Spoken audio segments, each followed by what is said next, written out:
Hi guys, welcome back to our channel. So మనం ఇక్కడ చూస్తుంటే బాలబాబు గారి కట్అవుట్ ఉందన్నమాట. దేవి థియేటర్ 145 ఫీట్ కట్అవుట్ అని చెప్పుకోవచ్చు. సో మాస్ ఎలివేషన్ అమ్మమ్మ కూడా మన బాలయ్య గారు అని చెప్పుకోవచ్చు అనమాట. ఒకప్పుడు తన పేరు నటసింహం బాలకృష్ణ అని ఉండేది. ఇప్పుడు గాడ్ ఆఫ్ మాసెస్ అయ్యారు.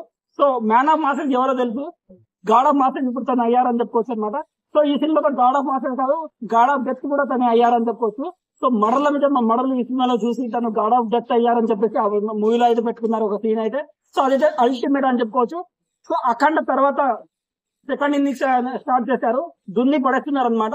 సో ఒక పెద్ద హీరోకి అంటే సీనియర్ హీరోలో సో 4 సార్లు 4 బ్లాక్ బస్టర్లతో 400 కోట్లతో తన ప్రపంచాన్ని తను సృష్టిస్తూ సో తనకు తానే సాటి నానా మాసెస్ కి బాబు అని చెప్పుకోవచ్చు అనమాట. సో బాబాయ్ అవుతారు కాబట్టి బాబు కూడా చెప్పుకోవచ్చు, నానా మాసెస్ బాబు కూడా చెప్పుకోవచ్చు మనం. సో ఫ్యామిలీ కాబట్టి బాబాయ్ అంటారు. సో తండ్రి తర్వాత చిన్న తండ్రి అంటాం కదా. సో అలా నానా మాసెస్ తండ్రి కూడా అయ్యారని చెప్పుకోవచ్చు అనమాట. సో తను ఏ విధంగా రికార్డు సృష్టిస్తారో సో మనం గాడ్ ఆఫ్ మాసెస్ అదే విధంగా రికార్డు సృష్టించి సీనియర్ హీరోలు ద బిగ్గెస్ట్ నెంబర్ 1 హీరో అయ్యారని చెప్పుకోవచ్చు అనమాట. సో చిరంజీవి గారికి ఒక 100 కోట్లు 3 సార్లు ఉన్నాయి లేదు. సో విక్టరీ వెంకటేష్ 2-3 టైమ్స్ ఉన్నాయని చెప్పుకోవచ్చు అనమాట. సో అందరిలో సెకండ్ ఇన్నింగ్స్ మంచిగా స్టార్ట్ చేసి మన గాడ్ ఆఫ్ మాసెస్ ఎన్టీఆర్ వాళ్ళ బాబాయ్ బాలయ్య బాబు గారు అని చెప్పుకోవచ్చు అనమాట.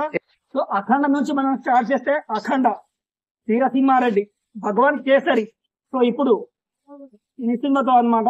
సో 4 సార్లు 4 వరుసగా 100 కోట్లు అని చెప్పుకోవచ్చు. ఇలా రికార్డు సృష్టించడం తనకు తాను పేరు రికార్డులకు పెట్టిందే పేరు అని చెప్పుకోవచ్చు అనమాట. మాస్ కి బొట్టు కోసం పెట్టిన పేరే బాలయ్య గారు అని చెప్పుకోవచ్చు అనమాట. సో ఈ మూవీ మీకు ఎలా అనిపించిందో కామెంట్ చేయండి. సైనిక్ రామ్ నారాజుతో రివ్యూస్.